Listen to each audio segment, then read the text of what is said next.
General Vidal arrived at Belen, where he stayed the whole day, and learned that General Dufour was in full march upon La Carolina, where he expected to come up with the enemy. This intelligence was communicated in so positive a manner that it never occurred to General Vidal to send a reconnoitering party to Menjabar, at which place Monsieur de Reding was stationed, presuming, as he did, that General Dufour had taken that precaution previously to adopting the determination of marching upon La Carolina with the whole of his division. As he had orders to support General Dufour's movement, he intimated to General Dupont that in conformity with his instructions, he was about to move the next morning upon La Carolina with his division, and sent his communication to him at Andujar, where he had remained with Barbou's division. A letter was brought to him by a quartermaster of the regiment of horse chasseurs, escorted by 13 men of that corps, who started at night from Belen on their way to Andujar, arrived at an early hour in the morning, and properly executed their commission. General Dupont immediately replied to General Vidal that he approved of his advancing to form a junction with General Dufour, and intimated his intention to quit Andujar on the following day, the 17th, for the purpose of overtaking him. He sent this answer by the bearer of the letter to him, who passed again through Belen at daybreak of the morning after General Vidal's departure. No hostile troops had as yet made their appearance at Belen, and the quartermaster proceeded on his way to La Carolina, where he arrived without any accident and handed General Dupont's dispatches to General Vidal. It is difficult to account for General Dupont's not having broken up from his position on the 17th, instead of putting off that movement until the following day. He was not only authorized to retreat, but I had expressly ordered him to adopt that course. He knew how affairs went on in his rear, and even admitting he should have suspected that General Dufour was imposed upon by false information, ought he not to have considered that by remaining at Andujar he was about to be involved in the same embarrassment into which he had been thrown previously to his being joined by the two divisions I had sent to him at his own earnest request, and am ignorant of the motive which induced him not to depart until the day after he had been overtaken by the quartermaster sent to him by General Vidal. The consequence, however, of such conduct will be seen by the sequel of this narrative.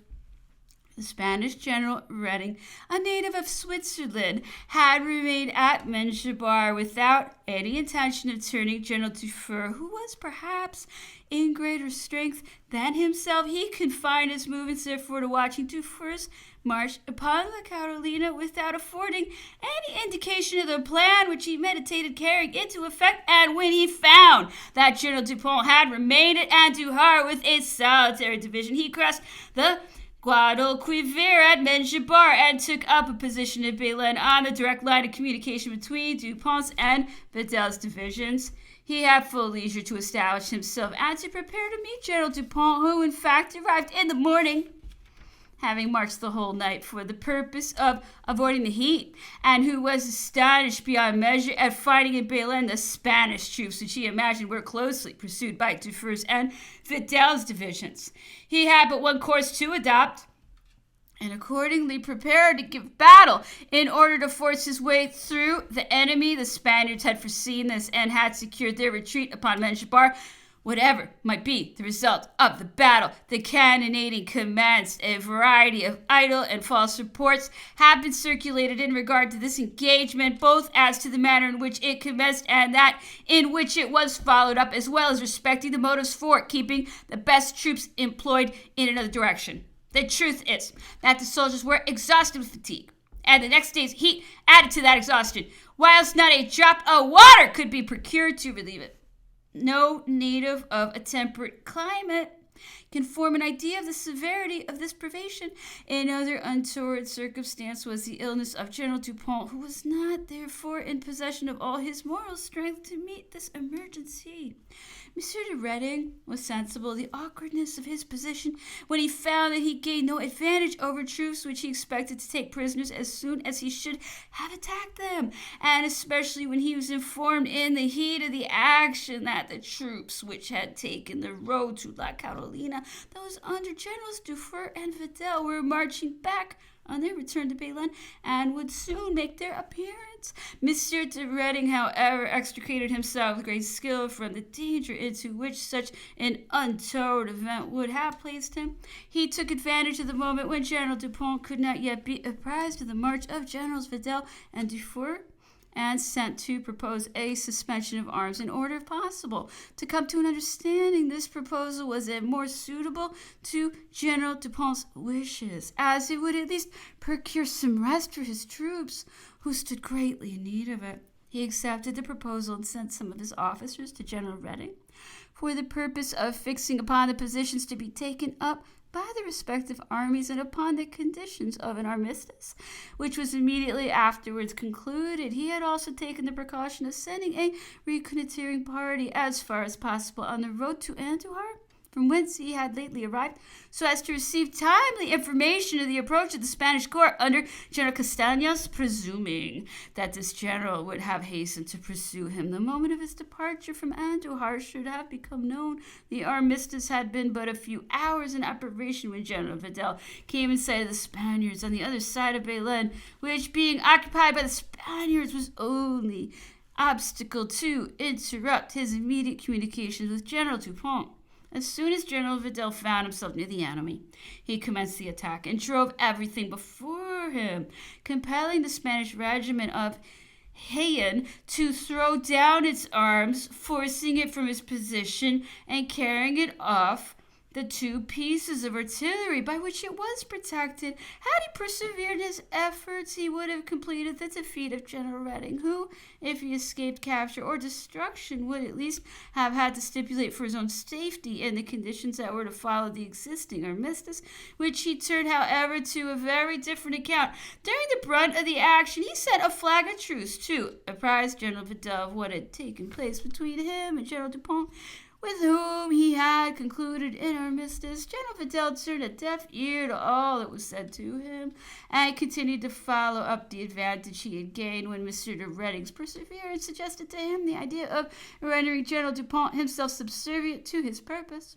He accordingly prevailed upon him to intimate an order to General Vidal to suspend the attack and to include him in the armistice by sending Monsieur Barbara, one of his aides, to camp with directions to him to conform to the clauses agreed upon. Vidal received a second order from Dupont directing him to return to General Reding the regiment of Jaén and the artillery he had captured. Those occurrences having taken place, it was alleged subsequently to the armistice concluded with Bourbon's division, with which, however, General Vidal was altogether unconnected.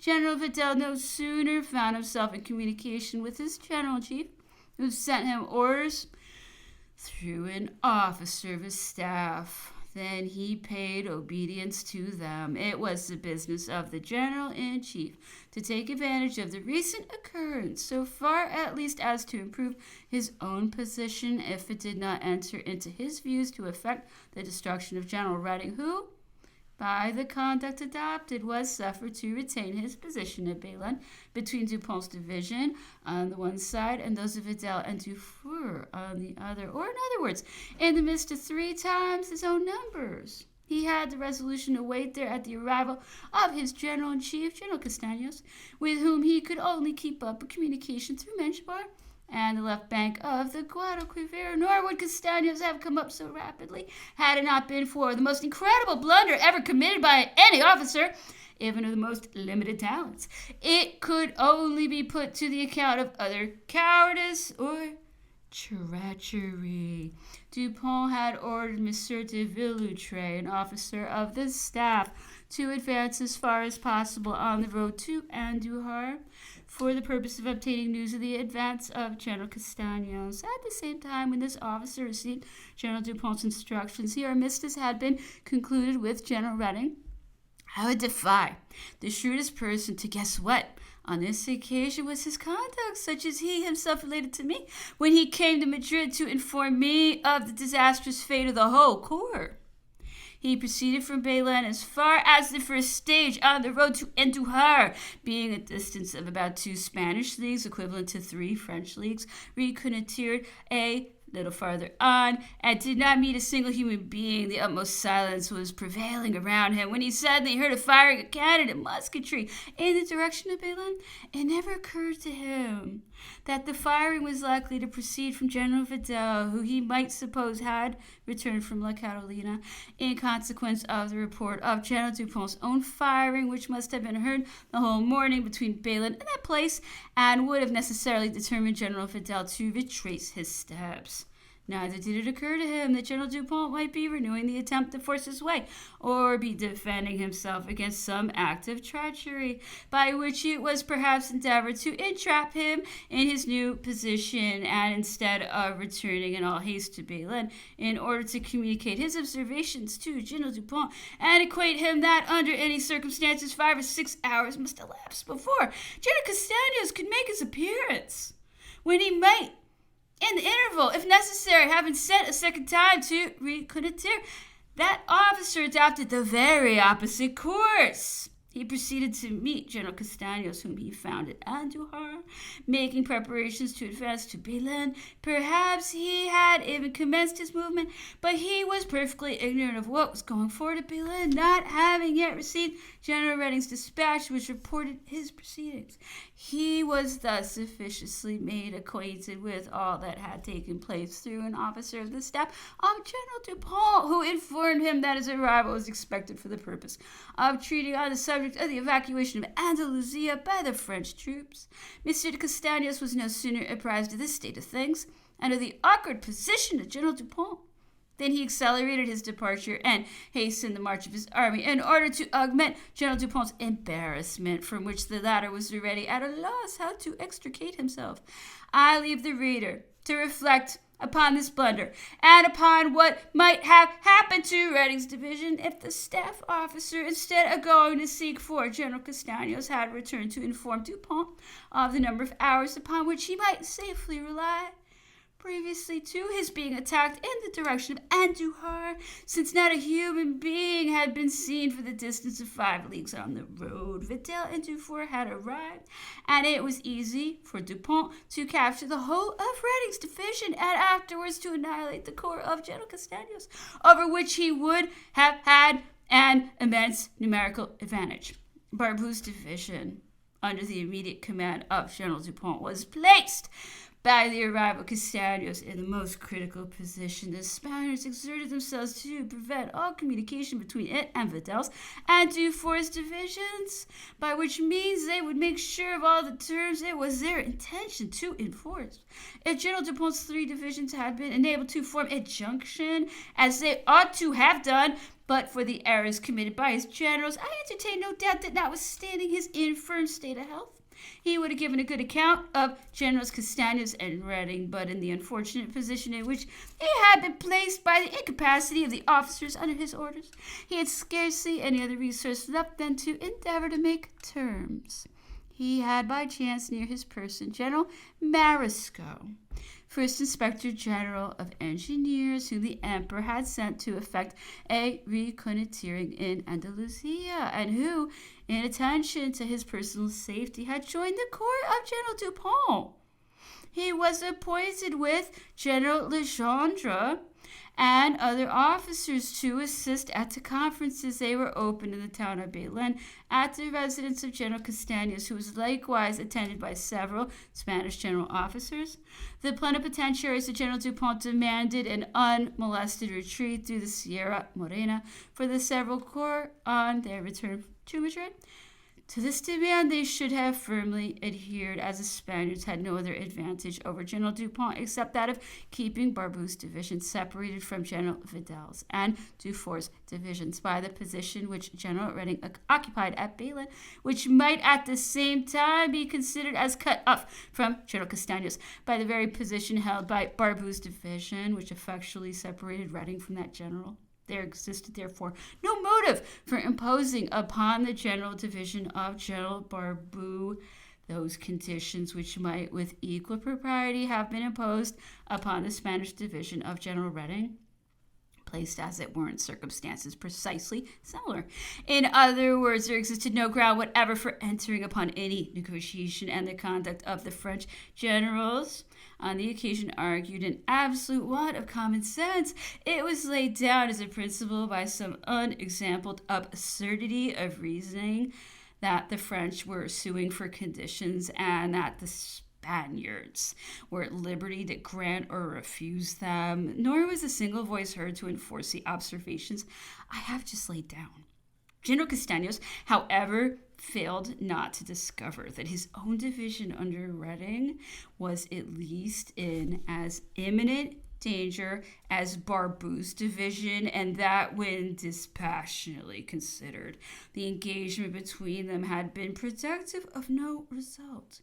There had been no loss of artillery, no battalions taken, none of those events, in short, which afford decisive proofs of inferiority or success. He considered besides that the corps of Dupont, if once united, would greatly exceed his number in point of cavalry and artillery, and there could be no doubt of his effecting a junction after a few more efforts on the part of General Vidal, who was impatient for battle and to whose attack the Spanish generals-in-chief could offer no opposition. The advanced posts of Vidal and Barbou were not at a greater distance than 500 toises from each other. General Castaños was in person at Belen with the corps of General Reading.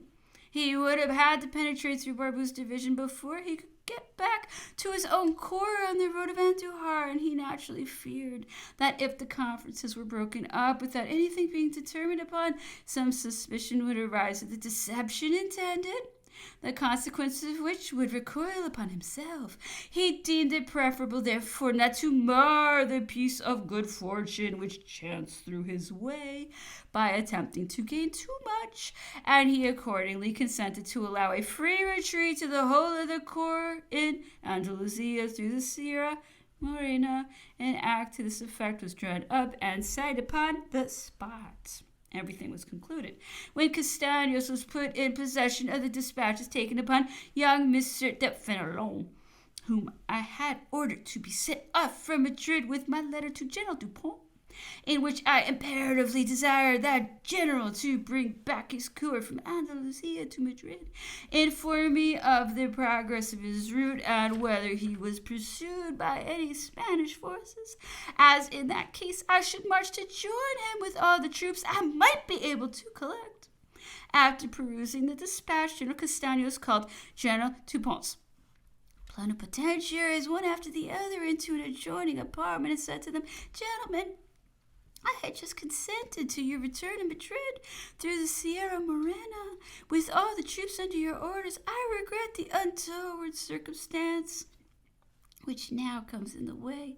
But here's a letter from your general-in-chief ordering General Dupont to return to Madrid, a measure I am bound to oppose. I must therefore alter my determination, and we shall treat of other arrangements. Monsieur de Villoutre, who was present at this meeting, repeated to me every expression of my letter word for word, having seen it in his hands of General Castaños, and immediately recognized my writing, to the genuineness of which he bore testimony before Generals Mariscal, Legendre, Pelletier, and every other French officer present. It was therefore established beyond a doubt that I had written the letter and ordered the retreat to Madrid. It mattered not by what means my intentions had been made known. My handwriting and signature were admitted to be genuine. It became therefore a point of duty to exert at least every endeavor in order to carry my instructions into effect, unless prevented by a superior force or by circumstances of a paramount importance. Now, the moment which I had ordered was in perfect accordance with what was laid down in the conditions just granted by General Castaños. Why had they been obtained previously to my letter being made known? Because General Castaños felt he could not venture to impose severer ones upon an army, able to cope with and perhaps defeat him. My letter was not in any way calculated to diminish the strength of General Dupont's corps, which continued what it was before its contents became known to the enemy. It created, therefore, no change in his position, but rather, on the contrary, imposed upon him the obligations of having recourse to arms if he had chance to obtain terms less advantageous than a compliance with my orders would require him to insist upon, since his corps was still complete and unbroken when he became acquainted with those orders, and it required nothing short of a perversion of reasoning to urge my letter as a ground for adopting a course in direct opposition to its injunctions. Admitting even the supposition that, being myself deceived by false reports, I had given him by that letter such orders as would have placed him in a position less advantageous than what he had already secured by the conditions agreed upon, it was his bounden duty not to relax in any of the pretensions which his late superiority in the field gave him an undoubted right to assert, especially when they had been assented to previously to the receipt of my orders, to which he might, under such circumstances, have refused his compliance. This mode of reasoning is a settled axiom in the profession, and I have too high an opinion of General Dupont to doubt for a moment that if his health had been in a condition to permit him to mount his horse, I'd come in person to pronounce judgment upon his enemies and plead his own case. His affairs would have taken a very different turn, whereas they were committed to the care of men who were anxious to extricate themselves at his expense, and were not ashamed to assent to General Castaños' observations as just and well-founded. The result of this occurrence was that they entered into a fresh negotiation after having annulled the original terms of capitulation. It would hardly be believed that, without firing a single cannon or musket shot since the first capitulation, they gave their signatures to another by which they surrendered the whole court as prisoners of war, to be conveyed back to the France by sea after filing off and laying down their arms, to which latter clause was annexed the unmeaning conditions that the arms should be restored to them on the moment of their embarkation for France. In short, the infamy of their conduct was such that they did not even reject an article introduced by the Spanish general into the capitulation, by which dishonor was heaped upon the unfortunate soldiers who were thus basely sacrificed. They were compelled to lay down their knapsacks, and under pretense of procuring the restitution of church property, which they were accused of having stolen, to submit to a revolting search. This second capitulation enacted that a certain number of caissons were not to be subjected to the search. Why? These were the very ones that should have been most strictly examined. At last, after these disgraceful stipulations had been signed, arrangements were made for carrying them immediately into effect, and General Barbou's division was the first to file off. General Vidal and Dufour, whose position had not been turned, no sooner learned what was going forward than they made their own arrangements to retreat as soon as night should come on, and took the road back to La Carolina, where they followed for the space of 2 days. The Spaniards, having discovered this movement and possessing no means of opposing the retreat of those two divisions, adopted the following contrivance. They declared to General Dupont that if those divisions did not submit to the conditions of the capitulation in which it had been intended to include them, they on their part would refuse to execute its conditions in what related to Barbou's division, which they would treat with all the severity which the law of reprisals would justify. Nor could they answer for the outrages to which an indignant population might be driven by this breach of good faith. The spirit of blundering appeared truly infectious. This threat had such an effect, owing to reasons of which shame forbids the mention, That General Legendre, who was chief of the staff of the whole corps, was sent after Videl's and Dufour's divisions with directions to order them back. They were already at the distance of 4 leagues beyond La Carolina when he overtook them, and without making any other observation to the two generals, and that they were included in a capitulation for evacuating the province, which had been signed between General Dupont and General Castaños. He desired them, in the name of General Dupont, to bring back their divisions, and even found fault with them for having left the field of battle without orders, and thereby exposed Barbou's division to the danger of being cut to pieces. This General Legendre took especial care not to inform the two generals that he was recalling them for the purpose of their laying down of their arms, although he had already set about disarming Barbou's division previously to his coming in quest of General Vidal and Dufour, whom he was intentionally imposing upon. These two generals have been blamed for yielding obedience. I doubt whether, under existing circumstances, they could have ventured to disobey. Would they have been justified in suspecting any snare in which the chief of the staff of the whole corps was stating to them in the name of their general-in-chief? Assuredly not. Such a principle, if once admitted, would be productive of the most serious consequences in war, where young men are usually the bearers of the general's orders. Will implicit reliance be placed upon their reports when the parties are not personally known? If it be permitted to doubt the veracity of the chief of a whole corps, who is himself the bearer of the general-in-chief's orders, especially when he conceals from your knowledge that the object in view is to deliver up a whole corps of troops to the hostile army. Both divisions, in short, returned to Bayonne, which Barbou's division had left several days before. They were given up to the Spanish generals, who separated and disarmed them, and afterwards marched them in the direction of Seville. General Dupont thus surrendered an effective force of 21,000 infantry, 40 pieces of cannon, and 2,400 cavalry. In short, a full third of the French forces in Spain. General Legendre might have saved Dufour and Videl's divisions, had he thought proper to do so. He had only to follow them instead of bringing them back to dishonor. It was, however, an object of much greater importance for all parties to keep an eye upon the caissons preserved from the enemy and rescued from the general search. Each one at last had to pay the forfeit of his blunders, the soldiers, feeling indignant at being subjected to such a disgraceful search, pointed out to the attention of the Spaniards those caissons which they considered as the real cause of the affront put upon them, and said that they were much more likely receptacles than the knapsacks for the objects of which they were in quest. The Spaniards needed no excitement to go to work, and the plunderers were plundered in their turn. Had General Dupont begun by taking that precaution when he commenced his march, he would have found everyone well disposed to perform his duty. This unfortunate army was sacrificed to the error of judgment in which its commander had fallen. The insurrectional junta of Andalusia refused to ratify the capitulation, and the whole of the troops were taken prisoners and either died of fatigue or of ill treatment in the Spanish prisons. The most fortunate were those who succeeded in being delivered up to the English. General Dupont could not avoid rendering me an account of this disastrous event.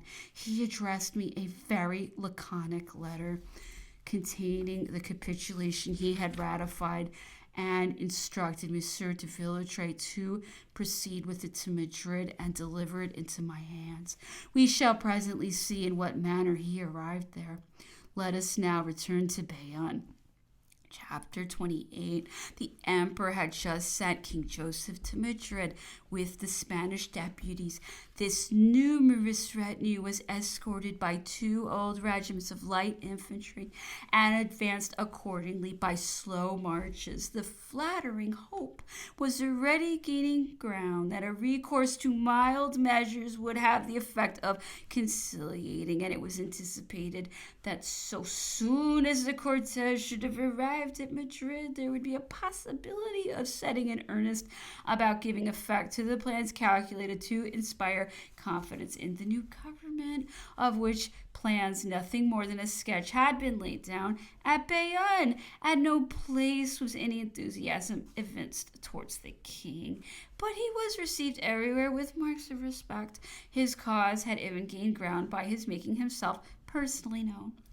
As ill luck would have it, the news of General Dupont's defeat was brought by couriers to Burgos nearly at the moment of the king's arrival in that city, because the junta of Cordova and of Seville were extremely active in their communications, and although the court of General Dupont had not yet been taken prisoners, the event likely to occur were anticipated by public opinion, which was struck at these occurrences, and fear accordingly kept back many Spaniards who, as is the case in every country, would have cheerfully embarked in any new enterprise, but were desirous beforehand of seeing some hope of success.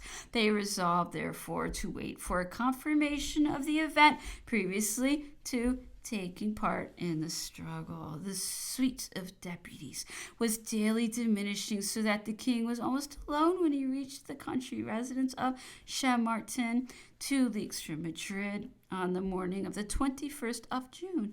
The intelligence from Andalusia was beginning to circulate through the city, where it had arrived through an extraordinary and unusual channel. It was disbelieved by everyone of our party, and by myself in particular, because I could not conceive that General Dupont should not have made the least communication to me on this subject. Nevertheless, my assurances failed to carry conviction. The first question which the king asked me when I went to Chamartin to take his orders was respecting the reports from Andalusia, which had already reached his ears. I had no other reply to make than that I could not bring myself to believe that any misfortune had happened in that quarter. King Joseph made his entry into Madrid at 4 in the afternoon of the same day, with no other escort than the Emperor's guard. I ordered the garrison to be under arms and placed it in reserve in all the squares, so as to be ready to act if necessary at a moment's notice. Although the king's suite was numerous, he was accompanied by no other Spaniard than the Captain General of Navarre. The ministers and deputies who had left Bayonne in his train had already deserted him. The inhabitants manifested some degree of curiosity and even gave some signs of approbation. Public decorum, however, was not in the least interrupted. The Walloon guards were under arms and lined the approach to the palace, where the king alighted about 5 o'clock in the afternoon of the 21st of June. On the following day, he gave audience to the municipal authorities of the city of Madrid and to some Spaniards of distinction, and immediately bent his attention to inquire into the state of affairs.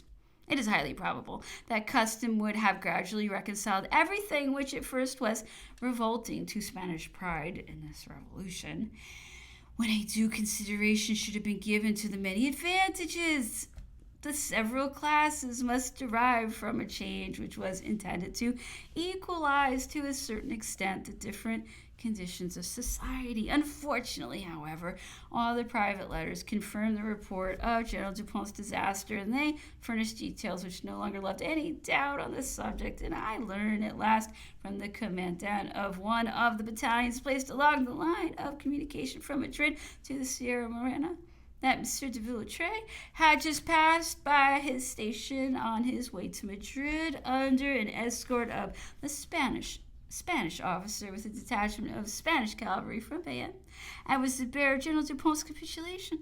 I immediately sent instructions to the commandant of Aranjuez to stop the Spanish detachment, to detain it until further orders, and to send off Monsieur de Villotray in all speed to Madrid, where he arrived on the 29th of June, bringing with him the act concluded between General Dupont and General Castaños subsequently to the event of the 20th of that month. This officer only furnished me at first some obscure details which tended to heighten my curiosity. I asked him why he had brought to Madrid an escort of Spanish cavalry, where their presence was calculated to create a commotion, instead of leaving them at the puerto of the Sierra Morena, and taking for his escort the 2 battalions which guarded the pass, since he was returning back by easy journeys. After a short hesitation, he acknowledged that the idea had not occurred to him, and that he imagined himself under safer protection with his Spanish escort, whilst penetrating through a country which he represented to be in a state of insurrection. I make no doubt, at least, I replied to him, that you apprised these battalions of what had happened to General Dupont, and made a similar communication to those you must have found at Valdepenas, Mazaranes, and Madrilejos, as well as to the brigade of General Laval, which you fell in with on your way. As you report that the country is in a state of insurrection, it will now be extremely difficult to communicate with those scattered troops. He answered that, in his capacity as bearer of a flag of truce, he did not feel warranted in saying anything to them. But on our return to Paris, at a later period, he acknowledged to me that from the puerto of the Sierra Morena, where he had found the 2 battalions which guarded the pass, he had written to Castaños to send for them, as forming part of the corps in Andalusia, so far as he was from cautioning or advising them to retreat. Military men who may read these memoirs will hardly credit such unaccountable folly, and will not fail to pity General Dupont for being under the necessity of employing such agents in his service. General Castaños did not fail to take advantage of the advice given to him, and found a more effectual assistant in M. de Villetré during the whole of his campaigns than in any officer of the Spanish army. King Joseph sent for me as soon as he received the news, for the purpose of our considering together what course he ought to pursue in the existing emergency. I recommended the immediate recall of Marshal Moncey's corps, which was still stationed between San Clemente and Aranjuez, that he should send an intimation of what had taken place to Marshal Bessières, who was already in motion in the kingdom of Leon, and make a similar intimation to General Verdier, who was still besieging Saragossa, in order that he might be on his guard against an insurrection which is likely to occur after the late event. And I laid particular stress upon the necessity of immediately withdrawing from Madrid the hospitals and the several military administrations, and leaving in the capital such troops only as were in a condition to act at a moment's notice. The king issued his orders immediately for carrying these measures into effect, but he further asked whether I was of opinion that we could maintain ourselves in Spain after General Dupont's misfortune. I candidly told him that I doubted it, that we could hope for no assistance from France, where no troops were to be had unless they should be withdrawn from the Grand Army on the banks of the Oder, and that previously to their arrival an imprudent obstinacy on our part might involve us in fresh misfortunes, because the spell which had hitherto clung to our arms had met with a check of such a nature as to encourage a general insurrection, which would be the more daring in its progress, as it would only have to encounter some isolated corps composed of very young soldiers, who might afford them opportunities for fresh successes of a still easier description than the one which we had so little reason to apprehend. In that case, then, said the king, you would recommend our evacuating Madrid? Unquestionably, sire, I replied, as soon as General Castaños shall make his appearance at La Mancha. Although Madrid be the capital of the kingdom, and notwithstanding the advantages we might derive from the fortification of Retiro, because if Castaños should approach, he would act in concert with an insurrectionary movement which would break out in the heart of the capital and along the road from Madrid to Burgos. He now possesses a great moral superiority over us. He is aware that the troops we have to oppose him do not exceed in number the forces of General Dupont. He will take special care, therefore, not to miss another opportunity of acquiring fresh laurels, which may appear to be placed within his grasp. But what will the emperor say? The emperor will scold, no doubt, but words are not blows. What would he not say if he were to furnish him a second representation of the part acted at Belen? I am quite sure that if he were now at Madrid, he would never dream of quitting it. True it is that his presence never fails to command implicit obedience and silence all complaint. How different the case is with us! Whatever orders we may give, we find everyone coming forward with excuses of fatigue or ill health, whereas a look at the emperor would be sufficient to arouse all those indolent men to action. No one can pretend to tread in the emperor's footsteps. Woe be to him who will presume to imitate his example. He would be lost in the attempt. I am of opinion that a report should immediately be made to him of all that has taken place, the necessary consequences of which will readily occur to his mind. There will be full time to receive his orders before we shall have removed to too great a distance for carrying them into effect with those scanty means besides which are at our disposal, and unaided by any party in the nation, the affairs of Spain must return within limits, the extent of which I cannot take upon myself to determine. We must of necessity adopt another course. It is moreover possible that Dupont's disaster may be the signal for a fresh conflagration in Europe. The emperor is well aware of his position. We must therefore take care not to urge him on farther than it is his wish to go, because at present it belongs to him alone to conquer Spain and to consider what risks he is willing to run in the struggle. Here ended our conversation. Not only was the insurrection gaining upon us in Spain, but the aspect of our affairs was much worse in Portugal. The English had just effected a landing of troops at Sintra, near the mouth of the Tagus. General Junot, who commanded in that country, was unable to encounter them with forces united because he had received orders to form them into many detachments, one amongst the rest consisting of a whole brigade which was marching through the Alentejo for the purpose of joining General Dupont.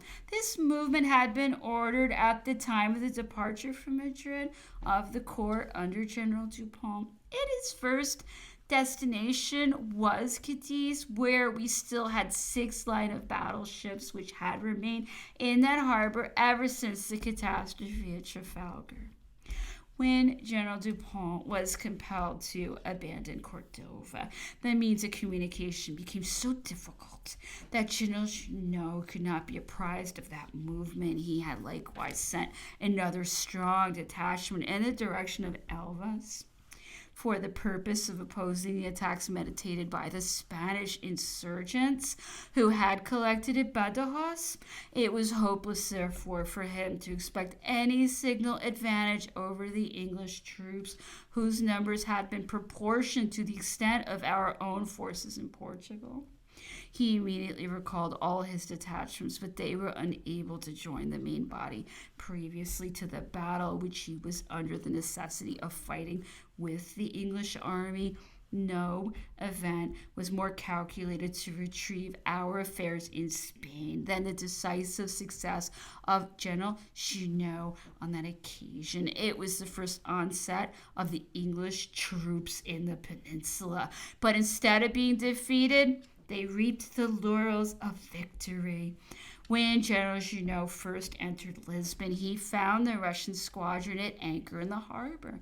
It had put into the Tagus on its return from the Mediterranean in consequence of the information received of the Russian declaration of war against England, an event which made it apprehensive of continuing its voyage to the Baltic. If, acting the part of a faithful ally, the Russian admiral had landed the troops and crews he had on board and taken upon himself the defense of the city, General Junot would have greater numerical forces at his command. But whether it proceeded from obstinacy or from his own private objections to an alliance which had more than one censurer in Russia, he remained perfectly inactive, a conduct which threw Junot upon his own resources. He fought a battle in which he did not allow the enemy to obtain advantages over him, although it was not productive of any to himself. I was never correctly informed of the circumstances which preceded that action. The result of it, however, was that he entered into a negotiation with the English general for the evacuation of Portugal, and he would no doubt have failed in obtaining any other conditions than those of being made prisoner of war, had it not been for the tone of firmness with which he rejected such a proposal. It was owing to that obstinate resolution that he obtained the term of a simple evacuation of the country by the embarkation of his troops on board the very transports which had brought over the English army. Our forces were conveyed to Rochefort and La Rochelle. It would no doubt have been better for him to have brought them back through Spain, but the English refused their consent to it, and the fear of losing many of his soldiers from the insurrectionary movements over the country made him adopt the mode of evacuation by sea. This second untoward event was the death blow to the prospects of King Joseph, as independently of its considerably diminishing our forces, it sensibly affected the morale of the soldier and deprived the king of any confidence the people might have reposed in him. We had great reason to congratulate ourselves on this occasion that the Portuguese troops had been removed to France.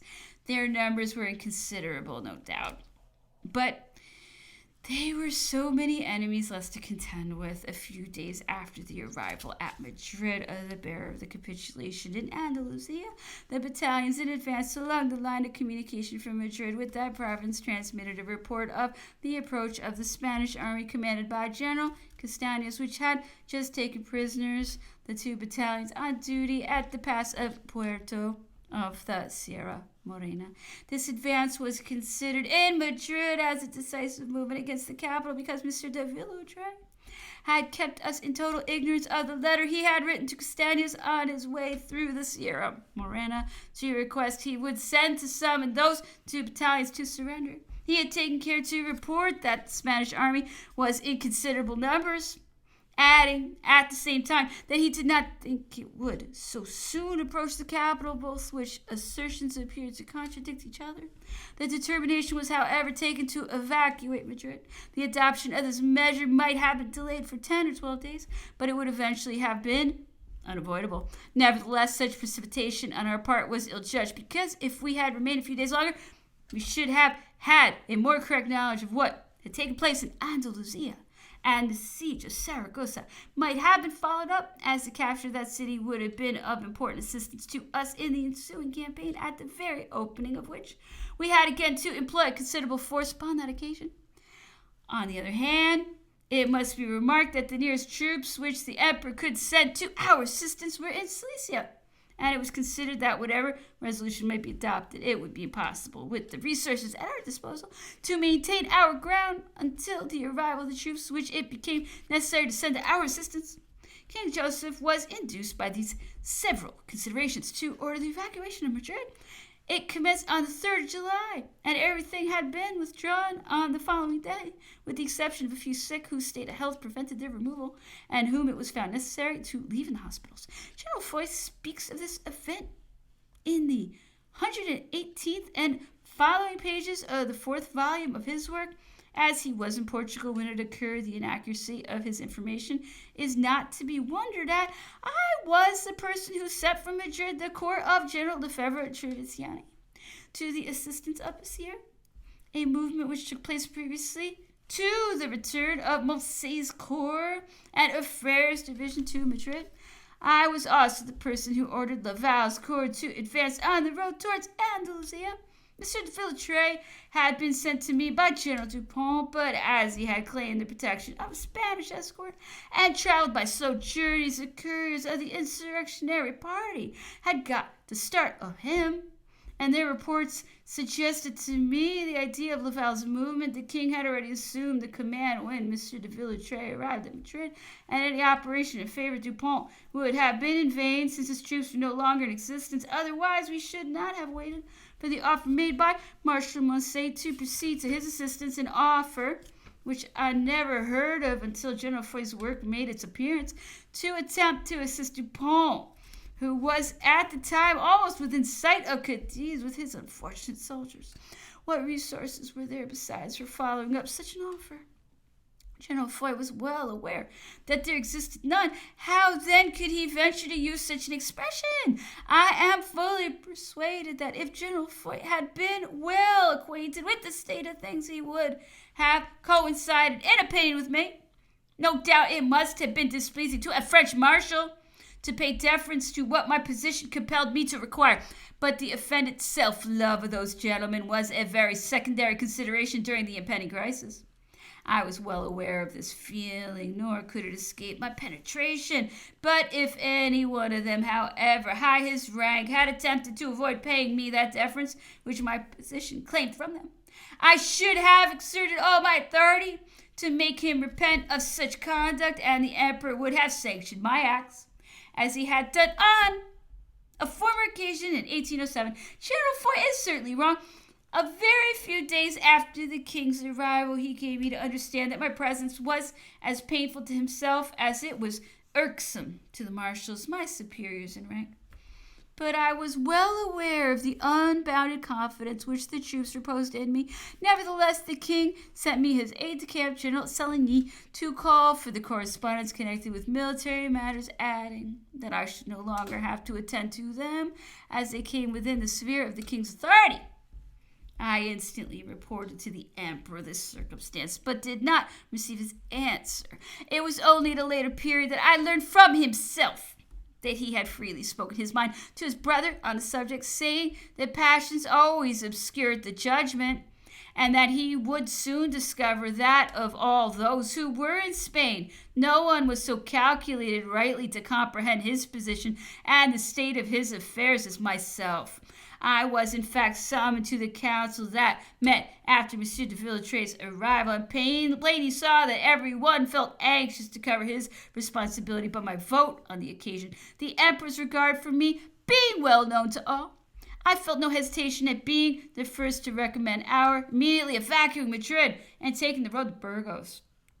General Foy appeared to disapprove of that measure, but in respect to military matters, which I had been studying as good a school as himself, and for as long a time, I may be allowed to differ from him in opinion. Dupont had just lost a full third of the troops which were in condition to take the field. Garreau had recently informed me of the arrival of the English in Portugal. Bessières had ample employment in Galicia, and although he had been joined by the reinforcement I sent to his assistance, it was not improbable, considering the progress of the insurrection, that he would soon be under the necessity of calling for farther assistance, and I should then, indeed, have thrown the army into an inextricable difficulties had I suffered Bessières to be defeated at a moment, particularly when I was ignorant of the fate of the corps in Portugal, which had been compelled to submit to the condition of being brought back to France by sea, a circumstance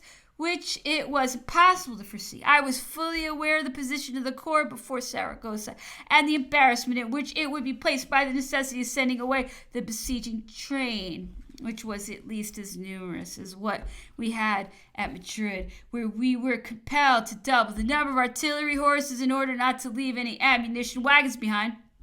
Could any military man advise me under such circumstances to abandon the line of operations occupied by the army with its magazines, however few in number, its ovens, its hospitals, the subsistence route of its reinforcements, in order to take up a fresh position in Navarre?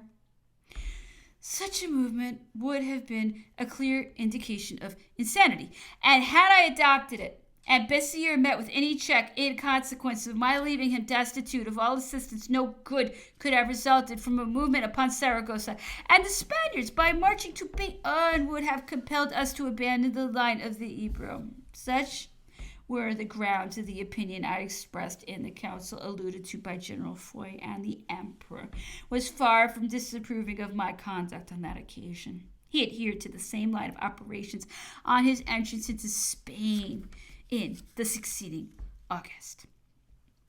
I certainly do not claim the approbation of everyone for the part I took in the management of Spanish affairs.